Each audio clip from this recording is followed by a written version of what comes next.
Welcome to Toyota Time with Timmy the Toolman and Sean. Today we have a special guest. His name is Bill, and we are actually filming at Bill's house in beautiful Morgan Hill, California, which is about 30 minutes south of where I live in San Jose. Today, what we're going to show you how to do is replace the wheel bearings and races on the front hubs of his 80 series Land Cruiser. We've got the vehicle jacked up, supported on jack stands, and we're going to get the wheels off and get started with this job. Before we get started on this wheel bearing and race replacement on Bill's FJ80, I wanted to tell you that we are technically doing 3 different jobs for Bill. We are, of course, replacing the wheel bearings and races, and we're going to repack them with grease and do everything involved with that job. But we are also going to be doing a full brake job. We're going to be replacing the pads and the rotors and some associated parts that are optional that Bill is choosing to replace. We're also going to rebuild the front brake calipers.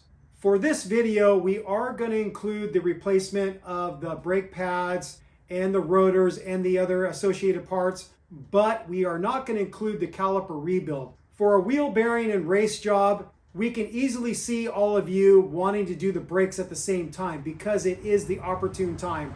But a lot of you aren't going to be rebuilding your calipers as part of this job, so we're not going to include that. If you'd like to see that video, click on the link above and you can see how you go about rebuilding a Toyota or Lexus 4-piston caliper. With that said, let's get started with this job.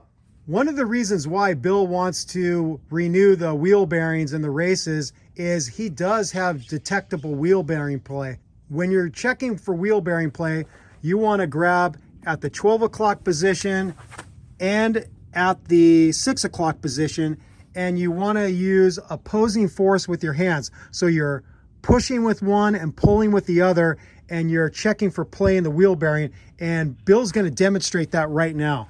Yeah, you could see the wheel moving. You could totally see there's movement there. So his wheel bearings are either a little bit worn or they just weren't adjusted properly way back when. For this job, I'm going to be the cameraman and Bill's going to be the one turning the wrenches because he likes turning wrenches just like Timmy the Toolman and Sean. So we're going to get started. He's going to use his DeWalt impact gun. He's going to take the lug nuts off.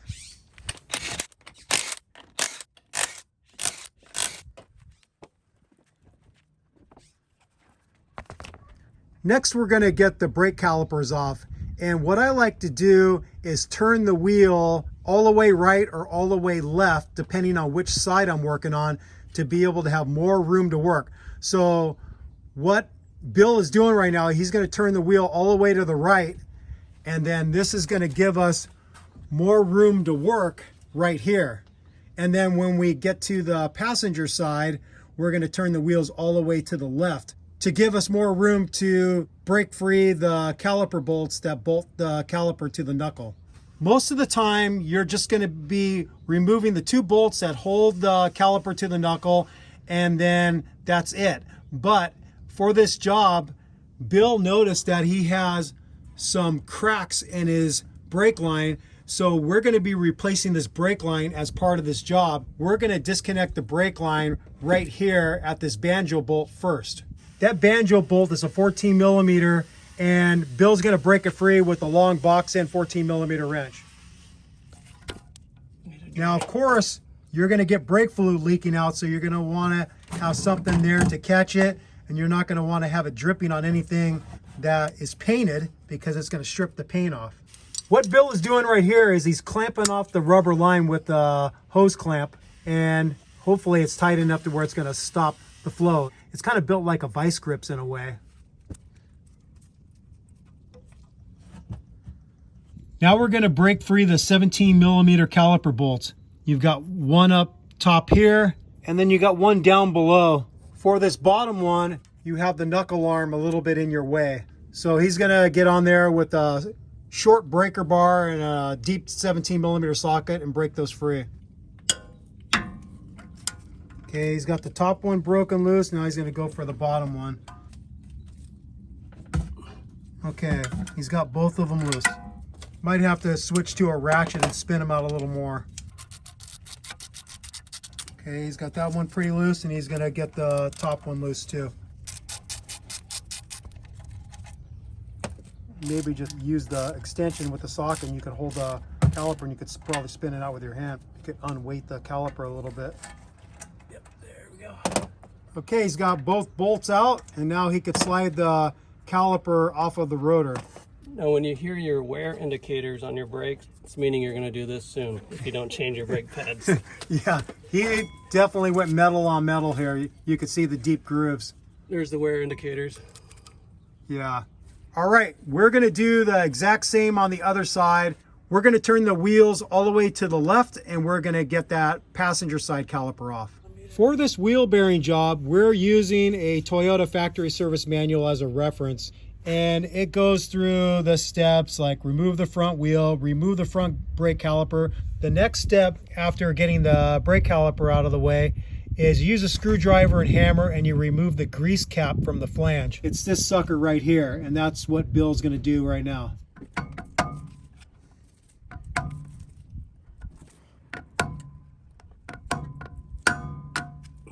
There we go. That sucker's free. Probably wipe a little bit of the grease out of the way so we can see the snap ring better. So you got the opening of the snap ring. He's going to use some snap ring pliers. Expand that sucker and slide it up. There it is. Next, we're going to loosen the 12mm nuts that hold the flange to the axle hub right here.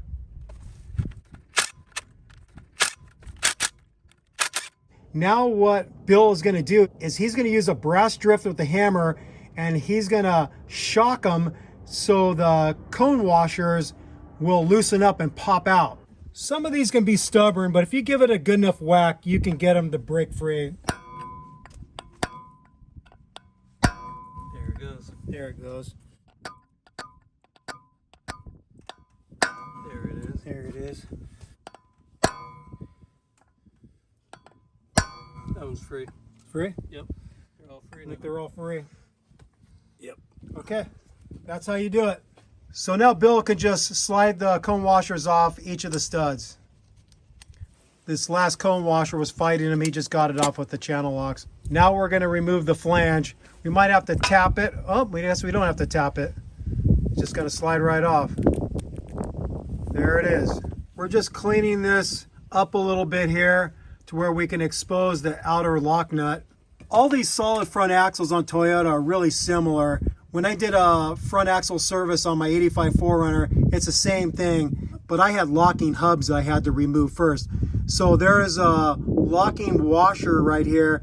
Bill's gonna get a flat blade screwdriver and hammer. He's gonna knock this out to where we can get this 54mm lock nut off. And he just has to bend that out enough to where we can turn the nut. Okay, that should be out of the way enough. So now he's gonna get onto this with a big 54mm socket, and he's gonna take the lock nut off. It was hand tight, wasn't it? Barely just past hand tight. Yeah. And there's that one. Okay, that sucker's off.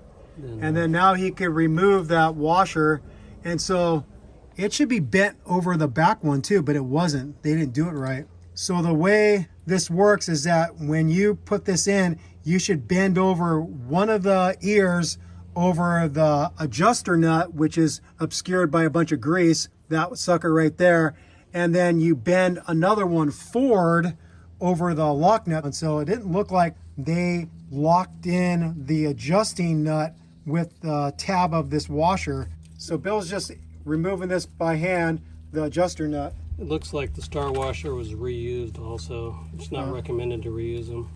Gotcha. We have new ones. In the factory service manual, they call this a lock washer. And so now we have to go in there and get the thrust washer out.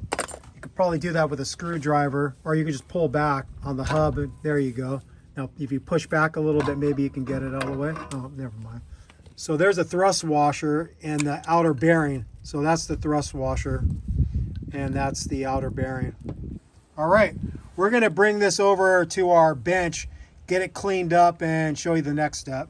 We cleaned up the hubs just a little bit to get the excess grease out of there, and we have it flipped over. We have it supported on 4x6 blocks, so the studs are clear of the ground, and we're gonna lever out the seal with a seal puller. That's just a standard hook seal puller. I'm going to be careful not to score the inside metal area. Yeah, you don't want to score the inside metal. We're getting new seals, so these can be destroyed. There we go. And then now he could take the inner bearing out, and then we're going to get in here with some towels and some rags and clean that up really good. And once we get it cleaned up, then we're going to work on knocking out the races. With the seal removed, we could have an easier time seeing where we need to hammer to get the races out. So you see these cutouts? This is a purchase point where you can get in there with a brass drift or a punch. A brass drift is a preferred tool. I have used punches like this, and the danger with using a steel punch is if you glance it off of the inside diameter where the race drives into, you could score the sides. And I actually did that on one of my 85 hubs. So it's a smarter choice to use a brass drift, and that's what we're going to use. So he's just going to hit on one edge, go across, hit on that edge, and then he's going to go to all four corners and do the same thing and slowly work that race out.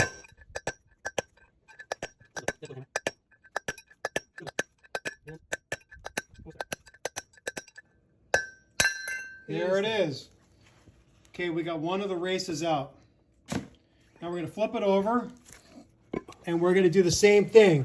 Again, you see the cutouts here, and we're just going to hit all four corners and knock it out with the brass drift and hammer.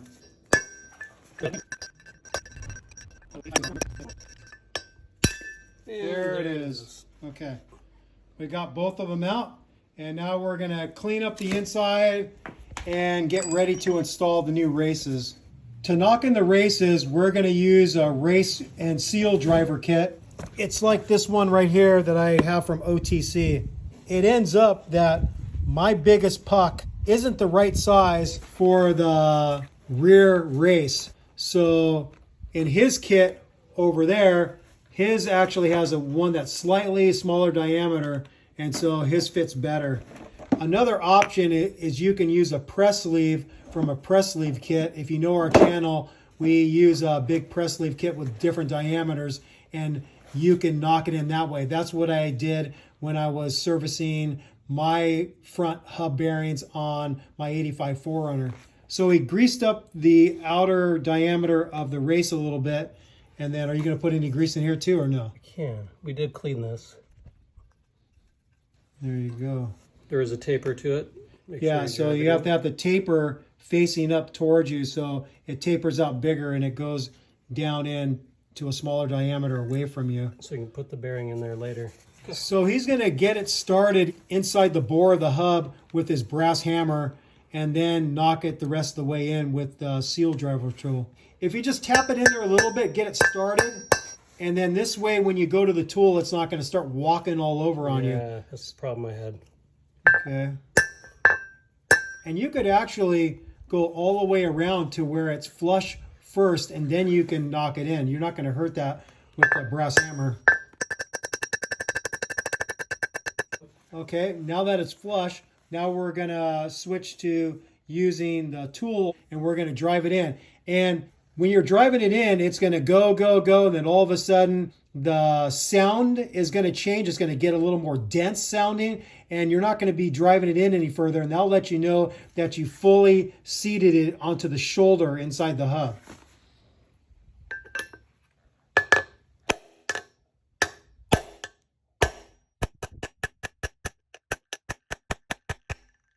That, I heard the change in pitch right there. That sounds solid. So what you can do is you can flip this over and look from the opposite side and make sure that it's seated. You could also feel it with your finger, and if you feel any gap, then you know that it's not fully seated. Let's flip it over and just do a visual.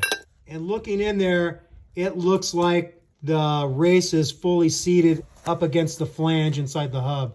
On this outer race, it sits in pretty far to where when you're using the seal driver tool, it's not going to walk on you because the walls of this axle hub is going to hold it pretty square. So we're going to go directly to the seal driver and start knocking the sucker in.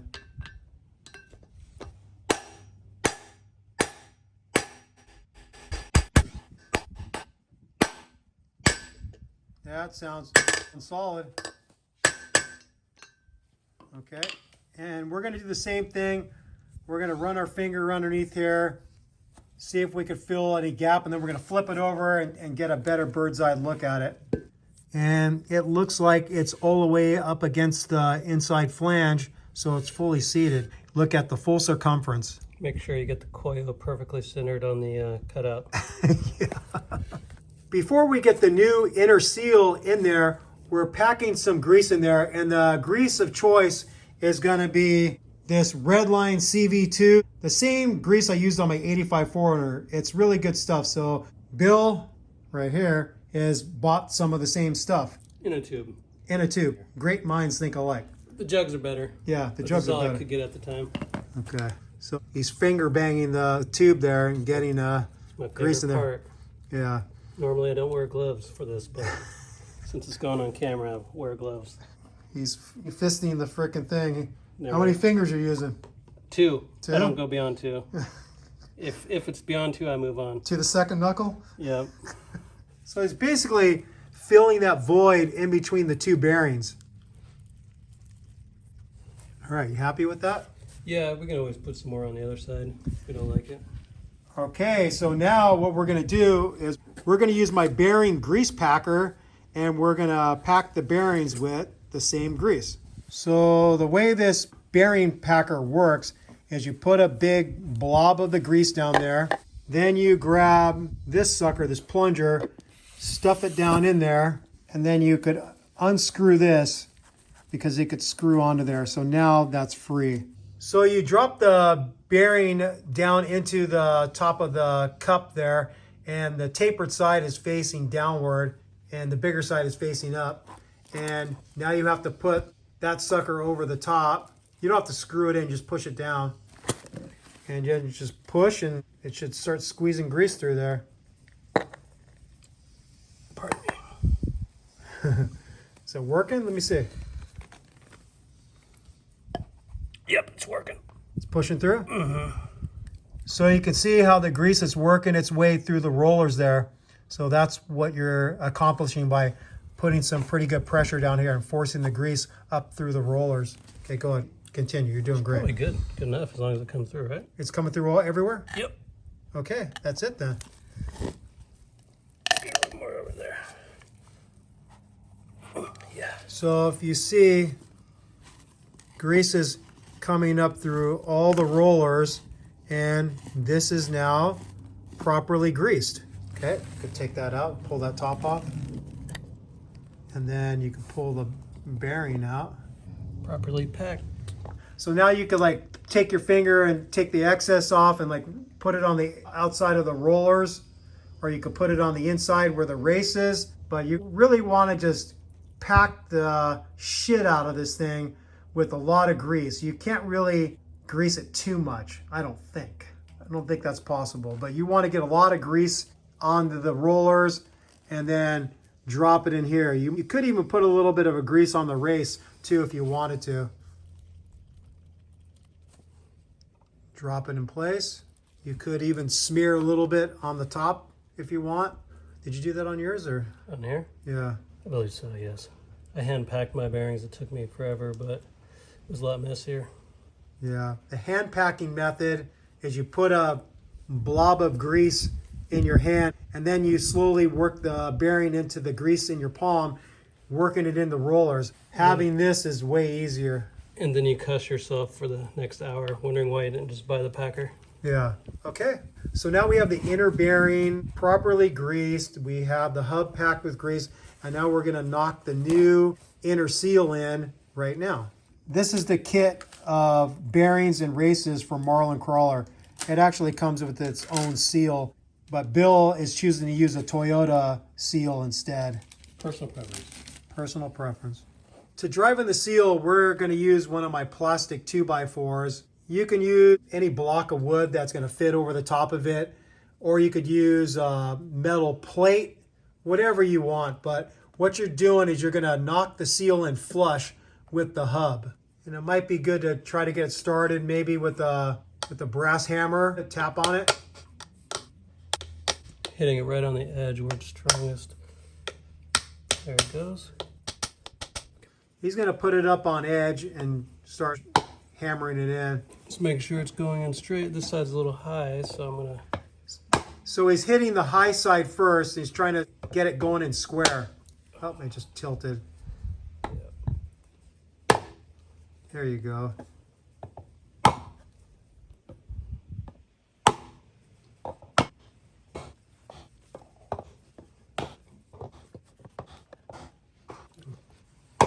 You could literally hit it on the whole circumference because it's hitting like pretty square, but I don't know if you have to go right for the edge, but I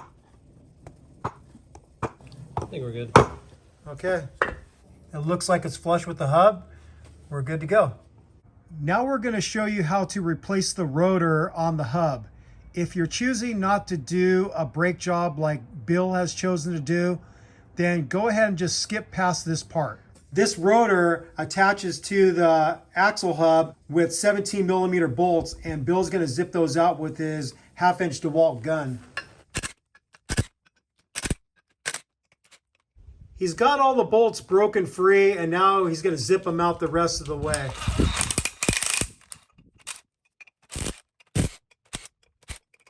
You might find you have to give this thing a few love taps with a brass hammer to break it free of the rotor. We had to do that. And so there's your rotor, and that's the axle hub body right there. And he's got a new Toyota rotor. This is an opportune time to maybe take a wire wheel and clean that up. In a perfect world, we would have cleaned up the hub before repacking the wheel bearing, because we could end up generating a bunch of dust and get a bunch of crap inside the bearings that we just repacked. So we got a little bit out of order. Okay, they're all touched down. We're gonna get the torque wrench out, and we're gonna torque these to 54 foot-pounds. To get the bolts to the 54 foot-pound torque spec, we had to work as a team. I held the rotor with my two hands while he got onto the bolts with the torque wrench, because it is a fairly high torque spec and we have no way to hold it with the rotor off the vehicle. So it was a two-man operation. If you're by yourself, what can I say? Get a friend. Get some friends in your life. All right. All right, we have the hub ready to go. We have the new races in. We have the inside bearing in with the new seal right there. We're now ready to get this onto the spindle. So Bill put some of the Redline CV2 grease onto the spindle. And then another thing you want to make sure is greased is the rubber seal here.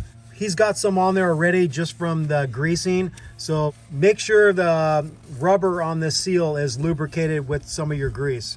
All right, he's going to slide it onto the spindle. When you're sliding the hub onto the spindle, you might have to give it a little bit of force to fully seat it, because you have to go through that seal. So he's going to demonstrate that. You have to just give it a little bit of force. So now with the hub and rotor assembly fully seated, now we got to get the outer bearing in place. We already greased it with the bearing packer with the Redline CV2 grease, and we're going to slide that in. Slide that sucker in. You could smear some extra grease in there if you want. Like I said, I don't really think you could use too much grease for this application. If you get too much, it'll just squish out with the bolts. So it's personal preference. Bill got a new thrust washer. We'll provide the part number and links to all these parts in the video description, but you don't necessarily have to replace this. But on this old one, there is a little bit of grooving, which lets me know that the whole bearing was spinning in there, because I think it was under tightened. based off of what we saw with the bearing play. So the groove there is indication that the whole bearing was spinning around rather than just spinning from the inner race. I don't know if I'm describing that correctly, but you shouldn't get a groove like that. That's abnormal. If the bearings were preloaded properly, you shouldn't get that. With this thrust washer, if you carefully examine it, one side is a little bit more rounded and the other side is a little bit more flat. This is the more flat side, and that side should face the bearing. The more convex side should go outboard towards the nut. And it's keyed, so you only could get it on one way. You can't mess this up, even if you really tried. Slide that sucker in, and then he's got to get one of the two nuts. I don't think it matters. They're both the same. There is a flatter side and a rounder side, and the flat side should go towards the thrust washer. He's going to spin that on hand tight for now. And of course, we have somebody working a blower in the background. Even in the country here, we have people making background noise. So it's no different than my place in San Jose, other than he's got nicer views. You still have people making background noise and ruining YouTube videos. Less helicopters, I believe. Yeah, less helicopters. Less homeless. Yeah. You don't have any homeless going through your neighborhood like I do. The flights are a little higher because they're not in landing mode yet. All right, so we got the adjuster nut in place, and now we got to break out our foot-pound torque wrench, and we have to torque that to 43 foot-pounds. Okay, there it is, 43 foot-pounds. Now what he's going to do is he's going to turn the whole assembly to the right 2 or 3 turns, and then he's going to turn it to the left 2 or 3 turns. So this is kind of seating the bearings. Once Bill feels good about his turning back and forth, then we'll go to the next step. After you get done spinning the hub assembly to the right 2 or 3 revolutions, to the left 2 or 3 revolutions, now you want to recheck your torque value, because by turning it left and right, that's helping the bearings find their seating position. So if they're a little bit cocked, by turning it, they'll find their fully seated position, and we're going to double check that the torque value is still at 43 foot-pounds. So he's going to get on there again and check it. See, it turned just a slight amount after he did that. That means the bearings needed to be seated just a little bit more. Now what he's going to do is he's going to loosen that adjuster nut to where it's just hand tight. He's going to back it off, and then he's going to get on there with his fingers and see that he can move it. Okay, so it's hand tight. So now the instructions are, so we just did this, adjusting the preload, 43 foot-pounds, turn it back and forth 2 or 3 times, retorqued it to 43 foot-pounds, loosen the nut to where it can be turned by hand. Now we're gonna get onto the adjuster nut with an inch-pound torque wrench, and we're gonna torque it to 48 inch-pounds, 48 inch-pounds, not foot-pounds. I forgot to bring my inch-pound torque wrench, and Bill has one that just reads in Newton meters, so you could easily do a conversion by looking it up online. And we found a converter, and 48 inch-pounds is equal to 5.4 Newton meters. So he's gonna torque it. Okay, he's got it to that spec of 48 inch-pounds or 5.4 Newton meters. So we check that the bearing has no play. So he could grab onto the rotor and hub assembly at the 12 o'clock and 6 o'clock positions and pushing and pulling with opposing force and see if he could detect any play in that bearing. So I'm pushing and pulling with opposing force, grabbing onto the rotor, and I can't detect any play. And then it feels pretty smooth, but we have to do one final step to see if we got the proper preload, and we do that with a fish scale. We'll get that out now. So it says, using a spring tension gauge, measure the preload. You have 2 values. You can do it in kilograms of force or foot-pounds force. So the fish scale that we have is measured in both of those values, so we could use either of them. So we're looking for a value in between 2.9 and 5.7 kilograms force, or 6.4 to 12.6 foot-pounds force. So you're gonna wanna get your fish scale, and I would hold it parallel to the ground so you're pulling in a direct line. Keep this down parallel like that. So he's got the fish scale pretty much parallel to the ground. He's hooking one of the lug nuts right about at the 12 o'clock position, and he's gonna pull on the fish scale, and as soon as the rotor and hub assembly starts to move, he's gonna stop, and then we're gonna check that value. Okay, it just started to move, and we're gonna check the value, and that looks a little low, huh? That looks like it's either 1.5 kilograms, the kilograms on that side, or he got to 4 pounds force, and that's not what the spec should be. It should be a little higher than that. It's a little bit low. So we have to go just a little bit tighter than the 48 inch-pounds. Bill is gonna up the spec from 5.4 Newton meters to 6 Newton meters, and using the calculator that I found online, that's equivalent to 53 inch-pounds. And we'll see what we'll get with the fish scale after we do that. So he's gonna torque that. Didn't move much. Didn't move much. Okay, now after you make an adjustment, I would spin it a few times to the right and to the left, and then we'll see if we get a different value. Okay, we're gonna get this back up to the about 12 o'clock position. He's gonna hook the fish scale. You got to reset your gauge on the fish scale. Okay, just starting to move. Let's see where we're at. Didn't change much. We're gonna have to go up higher. So we're gonna go up to 7 Newton meters. Okay, that moved just a little bit. Okay, we'll spin the hub left and right a few times. Okay, get one of the studs up to the 12 o'clock position. Let's see where we're at now. Okay, just moved. It got up to about 5, so that's still a little bit low. We want to go up a little higher, so maybe go to 8 Newton meters. So 8 Newton meters is equal to 70 inch-pounds now. So we'll see where that gets us. Okay, that moved quite a bit. So now spin it again. This is not an exact science, and that's why they want you to use the fish scale so you can double check the preload. There we go. Okay, that took a little more force, I could tell. Where are we at now? It's only 5, huh? Yeah. That's interesting. It didn't change. To me, it feels too loose still. Okay, so we still got to go tighter. So we're going to go up to, what? We were at 8. We're going to go 9 Newton meters? Yeah.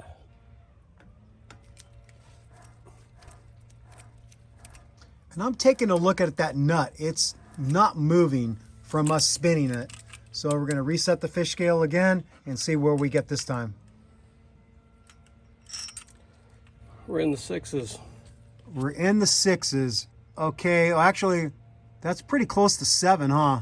Yeah, it's like between 6 and 7. Now we're currently in the spec. We're at the bottom of the spec, the 6.4 to 12.6. I think we should probably go a little bit higher than that. I think somewhere close to the middle would be better. I agree. All right, we kept on going up incrementally, and we went way higher than we thought we would have to go. We started out with the 48 inch-pounds, and we just slowly went up with the Newton meter torque wrench, and we maxed out the Newton meter torque wrench, and then had to switch to a foot-pound torque wrench, and we ended up at a spec of 35 foot-pounds, which is a massive amount higher than what the book says, by starting out at 48 inch-pounds.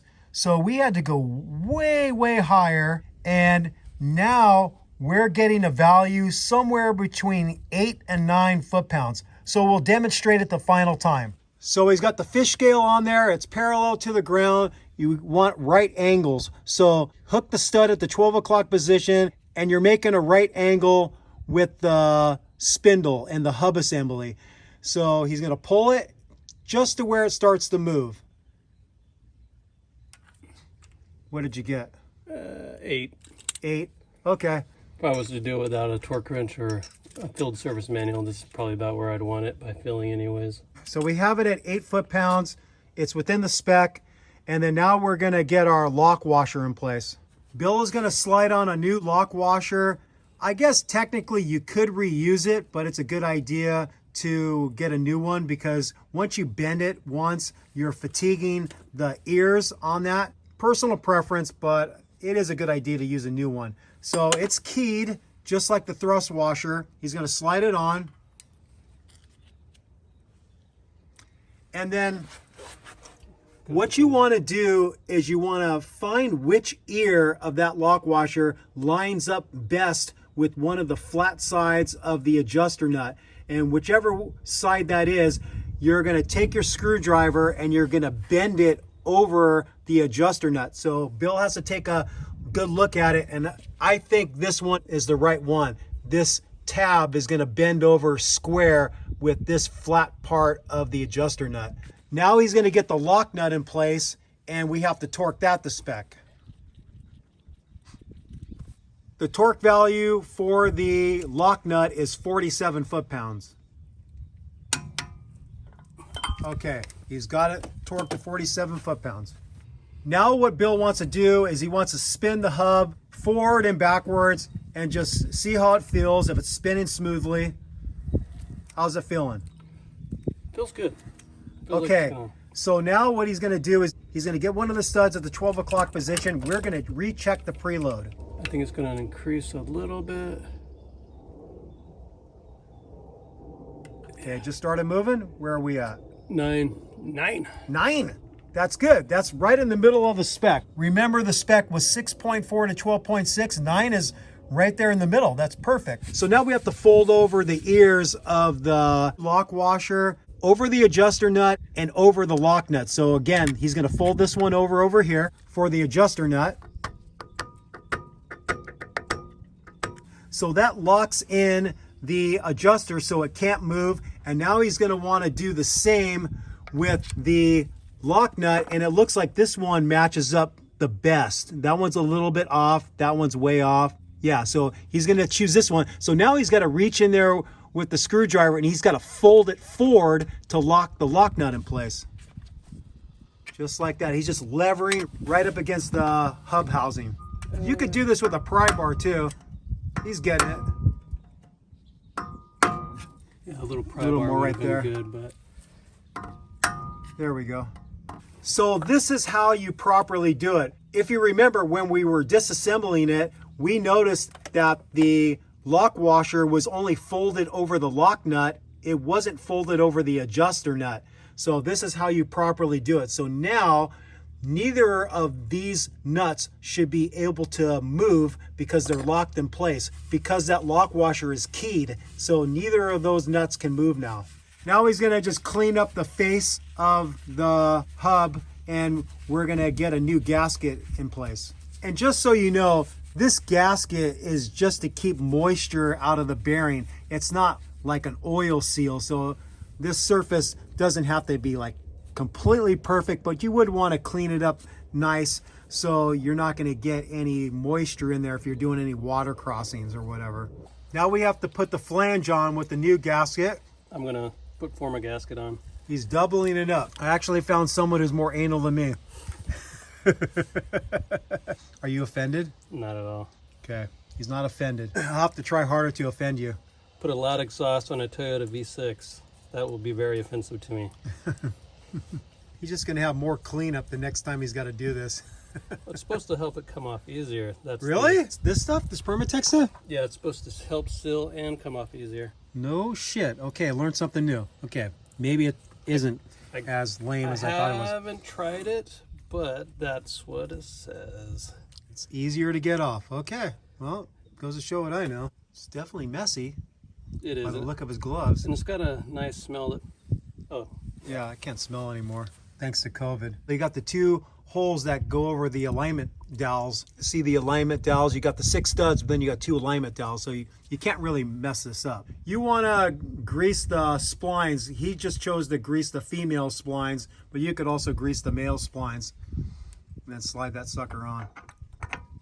Yeah, I'm going to have to find a bolt because it's not coming out. This is threaded. Right now the groove where the snap ring seats into is not exposed, so he's got to thread a bolt into there and then pull it out a little bit. I bet you that's an M8 by a 1.25 pitch. Yeah, that looks like it's probably an M8 with a 1.25 pitch. We don't know for sure, but that would be a good starting point. Oh, there he goes. So he was able to pull it out. Now you can see that the groove for the snap ring is exposed. It's personal preference. You could either get the cone washers in there first, or you could put the snap ring on first. We may as well put the snap ring on there now since we got it exposed. So he's getting the snap ring into the snap ring pliers, and he's gonna get it in place. And then what might end up happening while you're trying to do that, you might end up pushing the axle in like he just did. So if you keep the bolt in there and then you use it in conjunction with your snap ring pliers, you can get it seated. There we go. And then give it a spin to make sure it's in the groove. In the groove, man. Groove is in the heart. Okay. And now he can get rid of that bolt. He doesn't need it anymore. Now we're going to install the cone washers, the flat washers, and the nuts. I've seen people use RTV on these. RTV? Mm-hmm. Not necessary. I don't think so either. They're just going to make it so hard for you to clean it up in the future. Yeah. I think this gasket stuff will also help seal it. Yeah, but it's like there would be no appreciable amount of moisture can get past those cone washers once they're in there. Unless there was like a big gouging one, which I don't know why there'd be a big gouge to allow water to get past. So I would not use any type of sealant on those cone washers. You're just going to make it hard for you to clean it up the next time. Make your life easier, not harder. Okay, get the 6 washers on. And then finally the nuts. D's nuts. Okay, he's got them all started, and then now he's just gonna wanna grab a ratchet and a 12mm socket and just cinch them down snug, equally, in a crossing pattern. So he's just using my shorty flex head gear wrench ratchet and cinching them up snug. And we're purposely using the shorty because you can't really generate much force with it because it's got a short handle, less mechanical advantage. So just get them all touched down equally, and then we'll get the torque wrench out. All right, he's gonna switch to the torque wrench, and the torque spec for those 6 nuts is 26 foot-pounds. He needs to hold opposing force with his opposite hand so the hub assembly doesn't move. If he's not too much of a girly man, he could probably do it. Don't make me hit you with my purse. Another way you can do it is maybe get a couple lug nuts on, and you could put a big screwdriver or a pry bar in between them to hold it firm.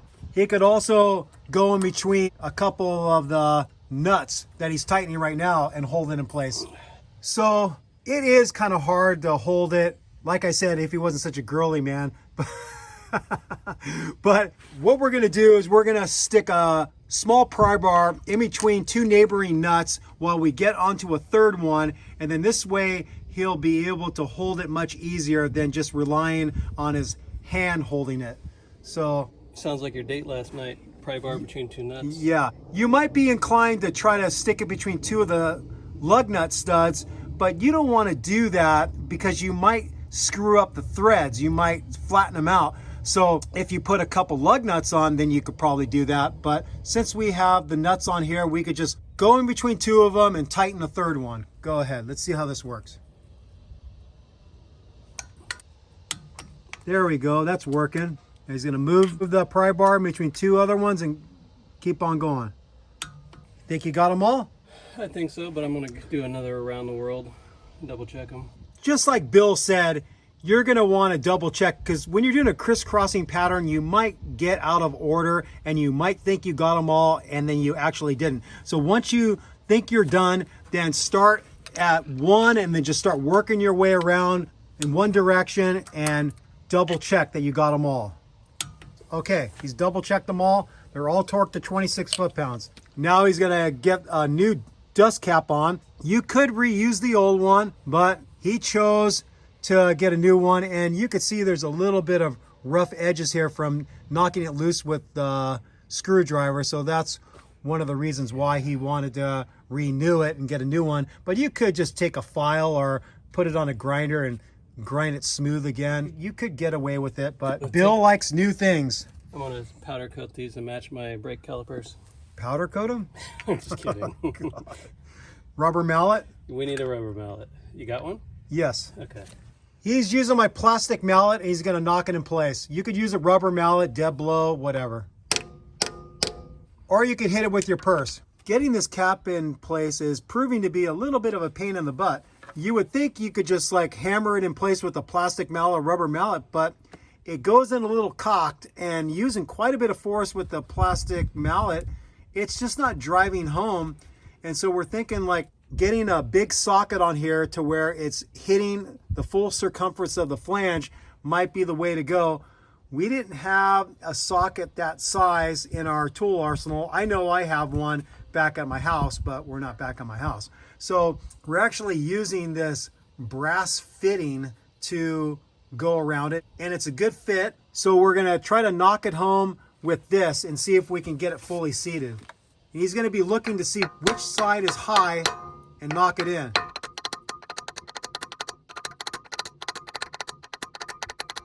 We're on. We're on. Okay. So what size this is? It's a little over 1.5 inch. So you can't use 1.5 inch PVC pipe because that's what we're looking for. It's a little bit more than 1.5 inch. So you're most likely going to have to look in your tool arsenal. Big socket, whether it's SAE or metric, will probably do the trick. If you have a press sleeve kit, you might find a press sleeve that will go on there, but use whatever tools you think will do the job. You might even be able to go around the circumference with a brass drift or a screwdriver and knock it in place, but it seems better to get an equal contact with the whole circumference at the same time while you're pounding it in place, rather than just using a screwdriver or a brass drift on one edge. If you got a better method, post it in the comments. Yeah, if you got a better method, but we tried to hit it with our purse, and our purse wasn't heavy enough and we couldn't get it in place. Tim didn't have his big Chanel purse today. Yeah, so I didn't have the big Louis Vuitton purse. Okay, on to the next step. Now we're going to get the brake caliper back in place. And remember, for this job, Bill decided to replace the brake line, the one right here that we have clamped off. So if you weren't replacing the brake line, then you could just swing over your caliper wherever you had it hanging with some caliper hooks or baling wire, and you would put it in place. But really important, because our greasy hands were touching the rotor over and over again, you want a nice clean surface for your brake pads. So he's gonna clean up both sides of the rotor with some brake cleaner and a clean rag. And you get the idea. He's just gonna make sure both sides are really nice and clean. Now we're gonna get the brake pads and the springs installed on the caliper. Bill chose to get some Akebono pads, and those aren't OEM pads, obviously. And you'll see that it has the anti-squeal shims in place onto the pad. If you bought OEM pads, you would have a 2 anti-squeal shim combo. One of them is going to be slotted and the other one is going to be solid. And from my experience, what the factory service manual instructs you to do is you put a layer of the brake caliper grease on both sides of the slotted shim, and then you put that against the back of the pad, and then you follow that up with the solid anti-squeal shim and you put that over the top. With this application, the instructions in the Akebono pad kit, they instruct you to put a little bit of caliper grease on the ends of each of the pistons, and that's so you're not going to be getting any squealing from your brakes. So Bill's got some caliper grease here, and it's orange. Silicone base. Silicone base. He's got this. I usually use the black stuff, but this is high temperature too, huh? Oh yeah, I think it's rated higher. Okay, Permatex, all right. I'll learn something new. So he's going to apply a little bit to the face of each of those pistons. And you get the idea. We have all the ends of the pistons greased with the brake caliper grease.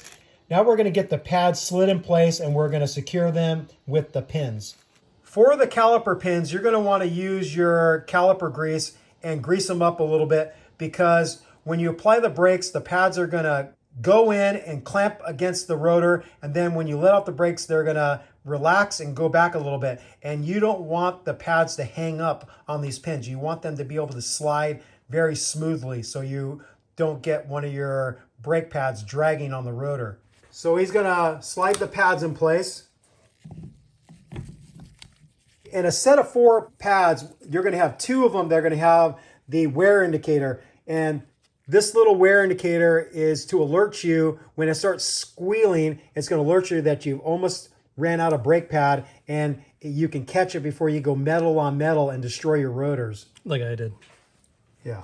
Sometimes it doesn't work. Sometimes that little thing will just break off and you will never hear it, especially if you're listening to loud music. You're going to slide the pin in this direction. It's kind of common sense. Right here, there's the hole for the retaining clip. So you have to slide it in this way because see the little hole on the end of the pin? That's what the retaining clip slides into to lock it in place so the pins can't fall out. So go in there. There we go. There we go. Slid through one. Okay, he's got that one in place. Now he's got to get the other one in place. It's personal preference how you get this spring in. With both caliper pins in place, you can't get the spring in. You can hook it underneath the bottom and then you can push down and snap it in place just like that. Another way you can do it is you can slide the pin in at the same time you're aligning it with the spring, and then the same with the other pin. You could do that, but as you saw, you could just snap it in place. Now what he's going to want to do is get a needle nose pliers and get these holes aligned better to where he can get the clip in. This one's going to have to be rotated a little bit backwards. So he's rotating this one. There we go. Let's insert it and then put the clip in there to retain it. And then now that's properly set up and it's ready to be installed on the rig. Now we're going to reattach the brake caliper. If you got both calipers together and then you started wondering, oh, which one goes where because they're not marked left or right, just know that the bleeder nipple goes to the top. So this is the correct one for the driver's side. All right, just going to slide this sucker in place.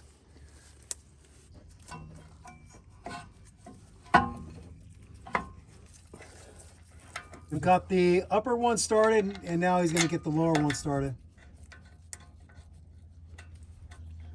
Now he's just going to use a 3/8 ratchet, short extension, 17mm socket, and touch down the bolts.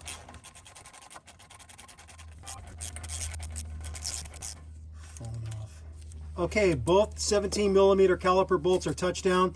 Now he's going to switch to a torque wrench, and he's going to torque both those bolts to 90 foot-pounds.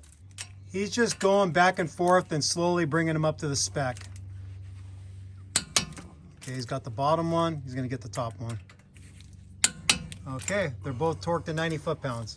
Next, we're going to attach the new brake line to the caliper.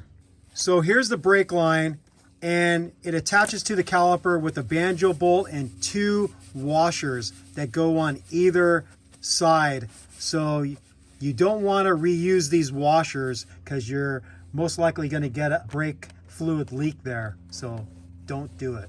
He's got a new banjo bolt. That's personal preference. I don't really think you need to get a new banjo bolt for this, but he decided to do it anyways. And then you put it through with 1 washer underneath the head of the banjo bolt, and then you put a 2nd washer. And then you install the line onto the caliper. See that black metal pin right there? That goes into that hole right there. So that's just an alignment pin that you have to capture. So it basically sets the line at the proper angle, because if you didn't have that pin, then you would have an infinite amount of different angles you can get it in. So just like that. Now we're going to torque the brake banjo bolt to 22 foot-pounds. It's a 14mm size.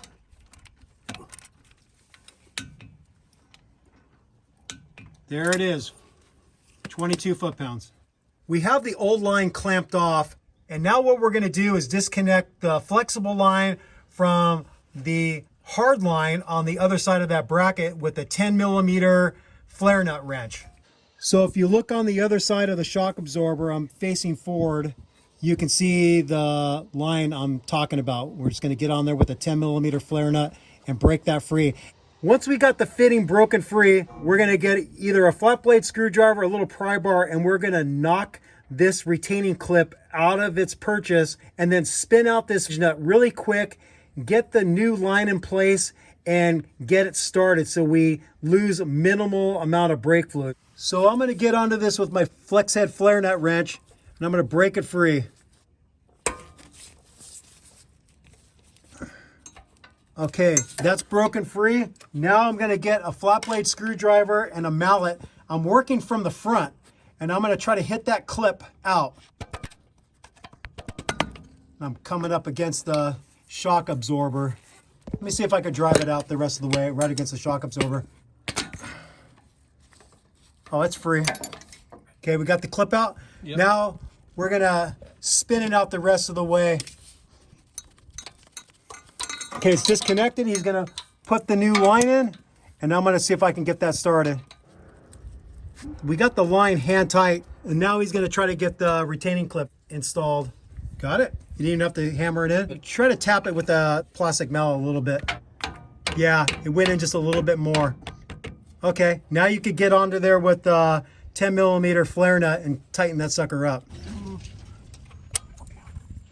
How tight do you get it? Good and tight. Good and tight. Is that good and tight? I like it. Okay, we've got the new brake line connected. For this brake job, like I said, it is optional if you replace brake lines. We did show replacing the rubber line that goes to the caliper, but Bill also replaced this one that leads to a fitting on the front axle and connects up there. And then there was another one on the passenger side he replaced also. These lines are extended for lifts, so we replaced this one too. We didn't bother showing it because it's the same process. You have to break free the fitting on the metal hard line. You get the retaining clip out, you spin it out the rest of the way, get your new line in, get the fitting started in the female side, and then you get the clip in place and you could tighten them up. So this is just optional stuff you can do on your FJ80 or your FZJ80. So now we're gonna prepare to bleed the brakes. The first thing we're gonna wanna do is we're gonna wanna top off the master cylinder. From replacing the lines, we lost a little bit, so we're gonna top it off to the max, and then we're gonna start with the bleeding procedure. Technically, because we only disconnected lines in the front, we should only have to bleed the front brakes. You want to start with the one furthest from the master cylinder, so that would be the passenger side, and then we would come back to this driver side and bleed this one. Bill wants to bleed the whole system, so in the factory service manual, it doesn't instruct you which one to start with, but a general rule of thumb is you start with the one furthest away from the master cylinder. So for this FJ80, you're gonna wanna start on the passenger rear, and then you're gonna wanna bleed the driver side rear, and then this has a load sensing proportioning valve. You would wanna bleed that next because that's next in line going towards the master cylinder. And then you would go to the front and you would bleed the passenger side front, and then you would finish with the driver side front. And during this process of bleeding, you always want to make sure you're going back to the master cylinder and topping it off, because if you drain the master cylinder and you introduce air into there, then you're forced to bleed the master cylinder, causing yourself some more work. So have some brake fluid at the ready and constantly top it off while you're doing this. For the purposes of this video, we're not going to go through the whole brake bleeding procedure because we have another video for that. So you could click on the link above and you could see our brake bleeding, brake flush video, and we go through the steps of how you bleed the brakes with the help of a helper. Hopefully you have a friend or a girlfriend or whoever else can help you with this by depressing the brake pedal while you go to each caliper and you bleed it. So there it is there. I am going to show you one thing, and this is the load sensing proportioning valve right here. It's on the driver's side. You can see the shock absorber and the lower control arm bar right here, and the bleeder is right there. So if you're not familiar with bleeding a load sensing proportioning valve, this is where it's at on your FJ80, and that's the bleed nipple right there. And this again would be the third thing you bleed in the process. You would start with the passenger side rear, then the driver's side rear, and then third would be this, and then you go forward and do the passenger front and then the driver front. We're done with the brake bleeding procedure. Now we're going to get both of the front wheels back on, and we're going to torque the lug nuts to 85 foot-pounds. All right, the front wheels are torqued to spec. Now what you want to do is take it for a test drive and make sure the rig is stopping properly. The brakes feel good. So before you get on the freeway and start going at freeway speeds, drive it through some slower residential streets, preferably ones that don't have a bunch of little kids and dogs and cats running around, and do a few brake checks just to make sure everything is feeling right. You're not getting any weird wobbling in the front. You shouldn't be, because you got the wheel bearings properly adjusted. But just take it for a test drive and make sure there's no weird sounds, it's feeling right, and you're good to go. Happy test driving, Bill. Sick mod. Sick mods is right. Betty's back on the road.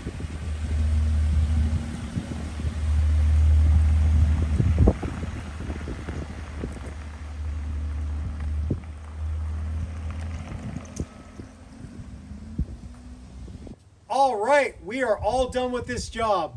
Replacing the wheel bearings and races on one of these trucks isn't exactly hard, but it is a very dirty job, and you have to have a lot of rags and a lot of patience, because it's just a lot of cleaning that goes on. And there it is there. The main thing that you want to get right is the preload of the bearings. So as you saw, when we went to the 48 inch-pound torque spec for that adjuster nut and we used the fish scale, that was nowhere close to where it needed to be. We ended up going up to 35 foot-pounds on both sides to get it into the spec, which was somewhere around 6 pounds force to 12 pounds force. So we got the preload of each of the wheel bearings on the front wheels to about 9 pounds force, somewhere in the middle, and that's good. So that is the most important thing, getting the bearing preload correct. Before that point, you just wanted to make sure that you drove the races in completely. You used a really good high temperature wheel bearing grease like we use, the Redline CV2. Pack it really well. So this is a job you're not going to have to repeat, hopefully for a long time to come. With all that said, we thank you for watching Toyota Time with Timmy the Toolman and Sean and special guest Bill. It was a pleasure wrenching with Bill. Peace out. Happy wrenching. Sick mods and sick wheel bearing and race replacements on your FJ80 or your FZJ80. Bye-bye.